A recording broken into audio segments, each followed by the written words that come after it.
Heavenly Father, Father of our Lord Jesus Christ, we have no power of our own.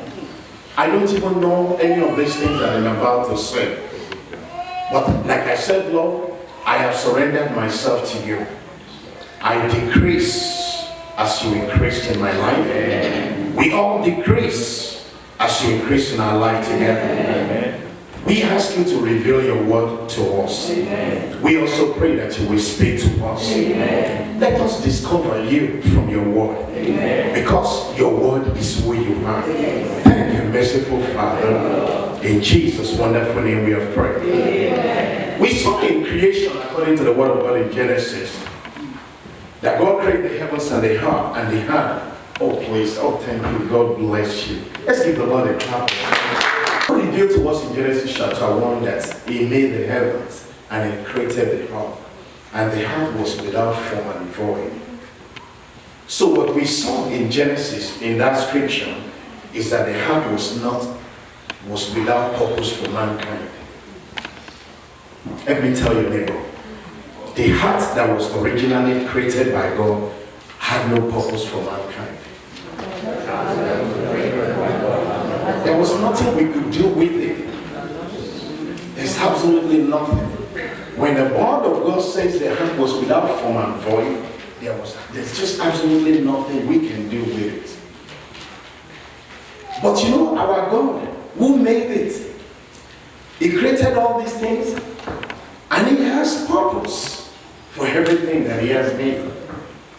But along the line, when God knew, because he knows all things and he can do all things, when he knows man will be coming into the picture, the first thing God did was to give earth a purpose.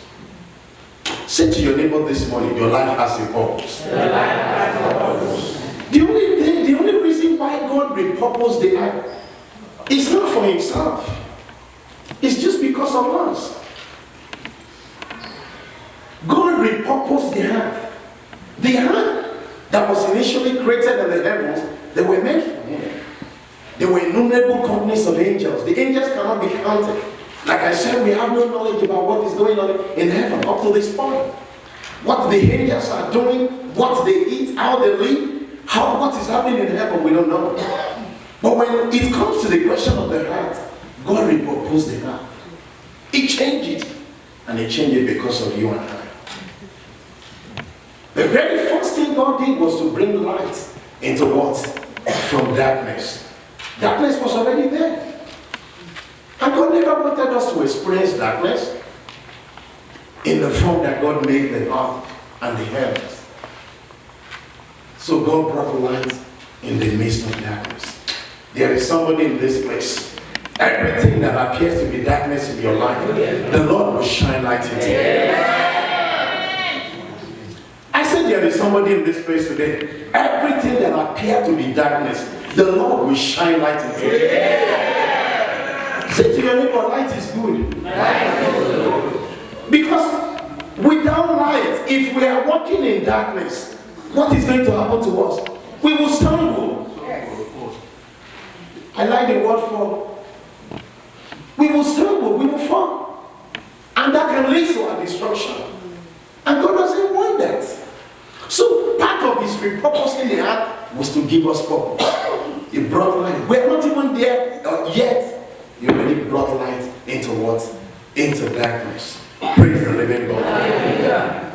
One of the things that we saw in that Genesis chapter 1 also is that the creation, there is a lot of disorderliness in creation at the beginning on this earth. And God quickly bring orderliness into this world. Why will God bring orderliness? Because of you and I. He brought order. In the midst of chaos and confusion, God bring order. He bring calm and peace for us. Praise the living God. There is somebody seated in this place today. Whatever has been causing chaos in your life, the Lord will bring orderliness into it. I said every form of disorderliness in your life, the Lord will bring orderliness into it. What are the things that can be disorderly in our life? Confusion, chaos, crisis. God do not want us to experience that. So he quickly brings order disorderliness. Praise the living God. We also saw that God brought light. He brings timing. Because with our God, does our God have a time? He has time. But is he limited by time? No. He can do whatever he likes in his own time. You know that scripture that says, we have read that in Ecclesiastes chapter 3. He said he make all things beautiful in what? In his own time. So God has to bring timeliness from timelessness. He operates in timelessness, but he brought timeliness because of him. So that we have an understanding of timing. You know the time to pray. You know what Ecclesiastes chapter 3 says? He said there is a time and what? And season for all things. That is one of the beauty of God. Without God bringing timeliness from timelessness, there is no way we will have season. There is no way we will have days. There is no way we will have months. There is no way we will have years. But that is what God did for you and I. Let's give the Lord a clap. Let's give the Lord a clap. So first thing, he gave us purpose. Help me say purpose. Second thing, he brought light to us so that we're not walking in darkness. Let's give the Lord a clap of that. Also, he brings orderliness in everything that is disorderly in our life. Praise the living God. He brought timing into where there is no time. Just because of yours. We went to chapter 2 when we're talking about why will God put this fruit, the tree of the tree of the knowledge of what? Of good and evil. We already talked about everything that God did is what? It's good. It's so perfect. Even before he brought man into the equation, he already provided food for him. We had everything that we needed. There is no reason for us to be running up and down for anything because he made provision for us. God also, apart from the provision, God also gave us possessions, things to possess. We have possessions. Didn't God tell Adam and Eve to do what? To take over everything? And he gave us power. He gave us potentials.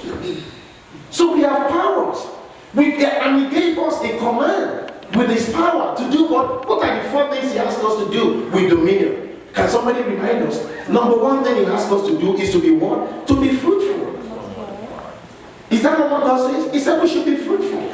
So if we see unfruitfulness in our life, who should we talk to? The Almighty God. Another thing he said to us, he said that we should do what? We should multiply. What is the point? Is there a difference between to be fruitful and multiply? No. What is it to be fruitful? To reproduce. To give birth. Yes, some people said, I don't need a child. I don't need children. But that is God's command for us.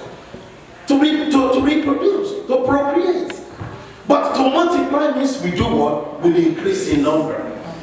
You will not be diminished in the name of Jesus. I say you will not be diminished in the name of Jesus. He don't want us to be fruitful. He also wants us to what? To increase in number. What is the next thing he said to us that he commissioned us to do? He also told us to be what? What is the third one? Yeah. No, all of this is dominion. What is the third one? He said we should do what? We should replenish the earth. Why would God say we should replenish? So that there will be no what? No lack. Because we talked about if you have stuff in how many of you have pantries in your house? If you have stuff in your pantry and you use everything and you will not replenish them, what's going to happen? That person will be in lack. God doesn't want us to be in lack. So when we see lack in our life, who should we talk to? The Almighty God. Because he can fix all that. Then he said we should do what? We should subdue. That is very powerful. Why should we subdue? Anybody? Why should we subdue? To have control. You want to take control. You don't want anything to dictate. You want to take control. Because you don't want somebody to tell you something contrary to the plans of God. And when we read Genesis chapter 3, you will see the collapse of all these things that God said. Let's quickly go to Genesis chapter 3. Genesis chapter 3. God made man in his own image. He gave him power. He gave him possession. He gave him even a profession. Did God not give man profession already? What was his profession? What was his profession? To be a caretaker. Tell your neighbor you're a caretaker. Tell your neighbor you're a caretaker. That word might sound very somehow to some of us who came from Africa, but let me tell you, the word caretaker means you're a manager. Is that alright? You are a manager. You are there. God has appointed us to be manager on this earth. Praise the living God. Genesis chapter 3. Genesis chapter 3. Please read with me. Genesis chapter 3. The word of God says now the serpent was more subtle. What is the meaning of that word subtle? Cunning or deceptive. Is that alright? Sneaky. Sneaky. Say to somebody the serpent is sneaky. He said now the serpent was more subtle than any beast of the field which the Lord God has made. And he said unto the woman, hath God said, ye shall not eat of every tree of the garden. I want us to read the response verse 2 together. And the woman said unto the serpent, we may eat of the fruits of the trees of the garden, but of the fruits of the tree which is in the midst of the garden, God hath said, ye shall not eat of it, neither shall ye touch it, lest you die. So, when Satan came, when the serpent comes in and speaks to Adam, actually, according to the scripture, New Testament scripture, the Bible says clearly that the serpent did not speak to Adam. He said he spoke to Eve. The serpent did not speak to Adam. It was Eve that the serpent spoke to. But when you read Genesis chapter 1 to 2, we look at all the things that God told Adam to do. We mentioned the dominion that he was supposed to exercise, to be fruitful, to multiply, to replenish, and to subdue. Another thing God told Adam to do, God actually said in Genesis chapter 2 that Adam should stay with his wife. God, he said, for this reason shall a man do what? Leave his father and mother's house and do what? And cleave to his what? And cleave to his wife. So that the two of them will be one. Will be one. He gave him that commandment. But right here that we are reading, the Bible says that the serpent, because we already read that this serpent is very what? Very cunning. He recognized that there is a division between Adam and Eve. And what did he do? He quickly coming into that division because they were not together. If you are a husband and your wife here, please do not allow anything to come between you and your spouses. Because that is the beginning of division. You came in, crept in unaware. In the first place, the serpent should not even speak to Eve. Because God already told Eve to take control over it. Eve could have spoken to the serpent and said, serpent, what are you doing here? Get away from here. We saw how Jesus Christ told, he told Peter, he said, get thee behind me. What did he call it? What did he call Peter? Satan. He knew who was speaking through him. He said, get thee behind me. Eve could have said all of that. Praise the living God. Hallelujah. Praise the living God. Hallelujah. But Eve didn't. He could have called Adam and said, Adam, come here. And we have a stranger that is coming into our house. And Eve did not do all of that. Verse 3. Verse 4. Are we ready to read? Yes. The word of God says in verse 4, it said, and the serpent said unto the woman. Did he say unto the woman and the man? No. Are you getting the message? Unto the woman. Adam is not in the picture yet. Adam is maybe he's playing karaoke or maybe he's playing golf or something. Only God knows. Don't leave your wife carelessly. Because God commanded them. Now listen to what this guy, look at what the serpent said. And the serpent said unto the woman, ye shall not surely what? Die. Let's say that word. Ye shall not surely die. What is that? It's saying God is what? God is what? What is he saying to the woman? The God that spoke to you and your husband is what? A liar.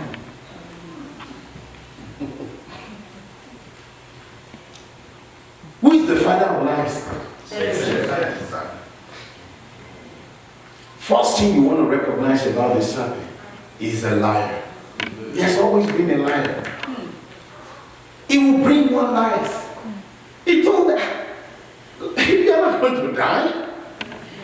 You're not going to die. Meaning that God is a liar. We know that our God is not a liar. Verse 5, and we're going to read quickly. For God knows that in the day you eat thereof, then your eyes shall be opened, and you shall be as God, knowing good and evil. What did the Lord told Adam and Eve about knowing good and evil? Did God not speak to them already? Yes. What did he say to them about knowing good and evil? He told them, please, this is not my plan for you. I have a purpose for your life. So when the enemy comes into our life, God forbid, but we know that Satan would do that. We have the power in the word of God to speak to the enemy and to confront the enemy. According to the word of God in Luke chapter 4 and Matthew chapter 4, the word of God says that the Spirit of the living God took Jesus Christ our Lord into where? Into the desert place. Into the wilderness. We don't even know, maybe that wilderness that he took him is still the same Garden of Eden. Why was he taken to the wilderness? To be what? To be tempted concerning the word of God. How did Jesus Christ defeat the enemy in the wilderness? With the written word of God. Adam had the same. Eve could have said, God is not a liar. So when sickness comes into our body, we know that is the lie of the enemy. Yes. When diseases come into our body, we already know that is also what? The lies of the enemy. When something is going on in our home, in our family, we already know these are all what? The lies of the enemy. How do we combat all of this? With the word of God. That's the thing that God gave Hannah. And Adam did not use it. We're going somewhere. And when the woman, you can see that this is the one that touches my heart. The word of God says in verse 6, and when the woman did what? Saw that the tree was good for food, and that it was pleasant to the eyes, and a tree to be desired to make one wise. She took of the fruit thereof. Listen. She took of the fruit thereof and did what? And did it. What is the next thing he did after doing that? And he gave also unto her husband with her, and they did it. They could have spoken to God. They could have consulted God. In the first place, that serpent should not even come into their home. Many times when we see things coming on, little by little, we will see something coming on. And the Spirit of God will be showing us, this is dangerous. This is the time for us to begin to pray. This is the time for us to begin to review. We just wait until it comes in and take advantage of us. The enemy will not take advantage of it. The word of God says, Adam just take it from Eve. Adam did not even ask Eve, where does this come from? Do you see the reason why husband and wife should be consulting each other? Even when it comes to our children, you know, I don't know, some people were married and have children. You know, one child will go to the... maybe it's only my family, I don't know. Well, maybe it's only my family, I don't know for you. But one child will go, a child will go to his mom and say, Mommy, I want to do this. And mom will say what? No. And he will go to the dad and say, Dad, I want to do this. And dad will say, go and do it. What do you see already in that home? Division. Many of us here, husband and wife, we don't consult our wife before we make decisions in the home. And children, likewise. We don't consult our parents for guidance and instruction and direction on how we ought to live. Because man was made for a purpose. God wants man to fulfill that purpose. Praise the living God. And the word of God says in verse 6, and they heard the voice of the Lord God walking in the garden in the cool of the day. And Adam and his wife did what? They hid from God. When shame comes, what happened? Fear. Nakedness brings shame. And it results in fear. They will not even enjoy their relationship with God anymore. In fact, if you look at what the Word of God says in Genesis chapter 2. Genesis chapter 2. We can read this. The Word of God says in verse, praise the living God. Genesis chapter 2, please forgive me because of time. We're reading the last pictures.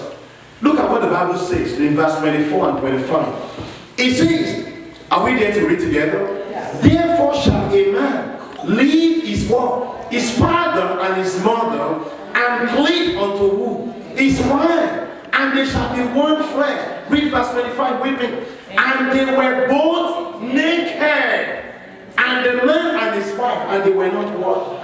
Ashamed. What brought the shame? Sin. Disobedience. Refusal to carry out the instruction of God. Praise the living God. Refusal to carry the word of the living God. Let's go back to that chapter 3.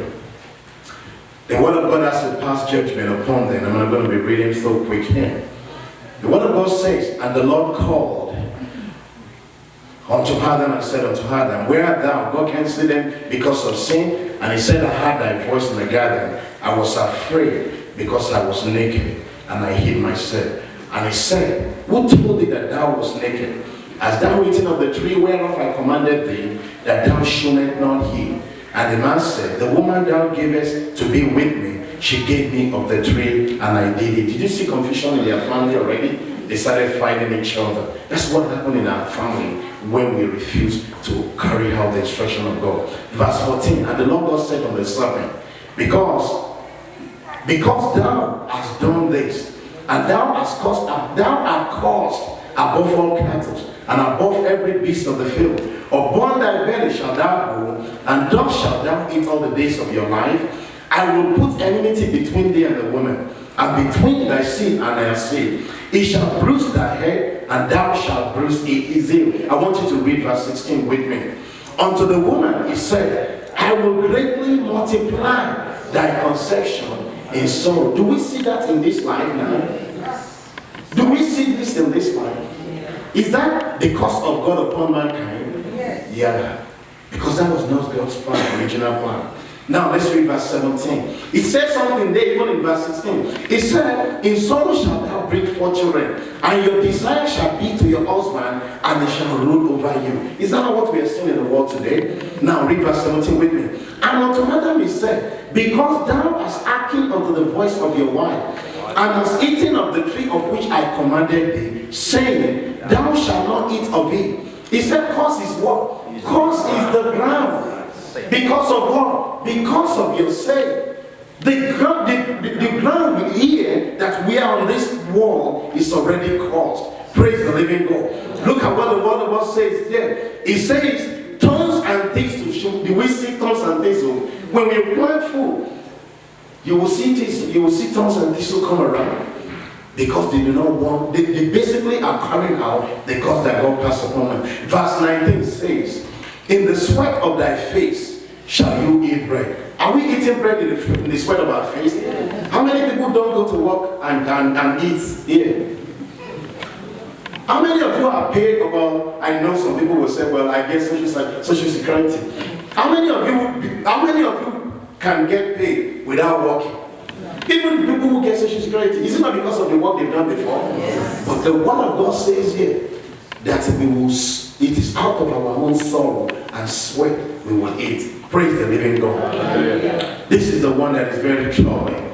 It said, till thou return unto the ground, for out of it wilt thou taken, for thou art, and unto dust you shall return. Verse 20. And Adam called his wife name, we're going to road train, and because she was the mother of all living, unto Adam also, and to his wife did the Lord God make coat of skins and clothe them. And in verse 22, the Bible says, and the Lord God said, behold, the man is what? Become as one of us. To know what? To know good and evil. Something God doesn't want them to know. He said, now, lest they put forth their hand and take also of the tree of life, and eat and live for what? Forever. This is the beautiful power of God's grace.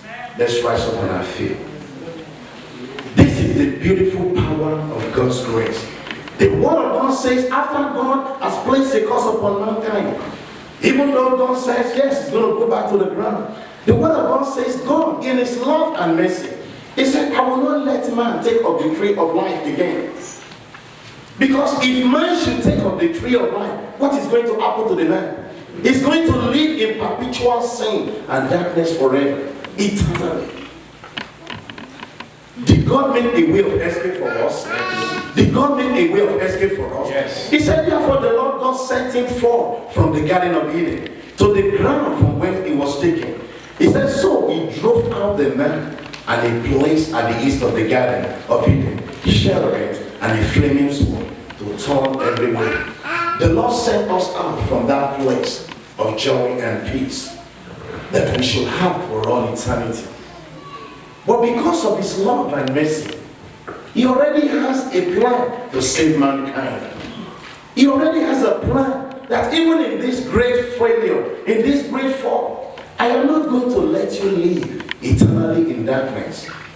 People have continued to live in darkness. What is this for us as people of God? God gave us a commandment. According to the word of God in Deuteronomy chapter 8, the word of God says in Deuteronomy chapter 8, we read from verse 1 to 4. Deuteronomy chapter 8. He said, all the commandments which I command you this day, you shall do what? You shall observe to do it. That you may do what? That you may live. Let's come to, if you're reading with me, are we there? Deuteronomy chapter 8, verse 1 to 3. Let's read the instruction of God concerning this commandment.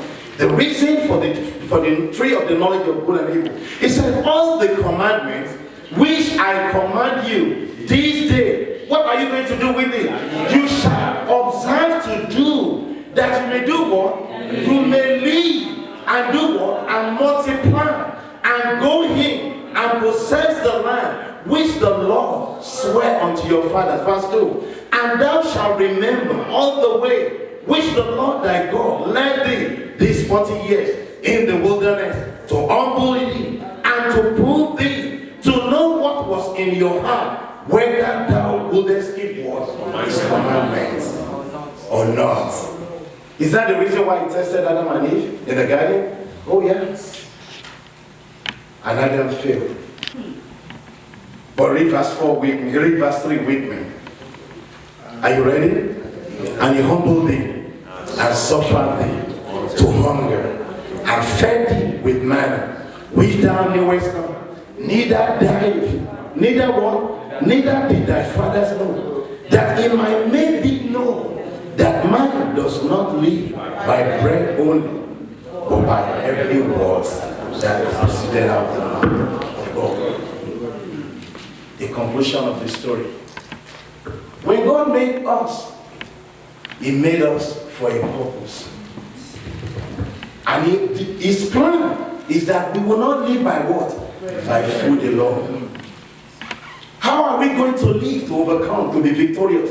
By what? By every word, every commandment of God. And many of us struggle with this. You go and read Luke chapter 4. Because of time, Luke chapter 4, we will just read verse 4. Luke chapter 4, turn with me quickly. Luke chapter 4. You know, let's read Matthew chapter 4, verse 4 quickly.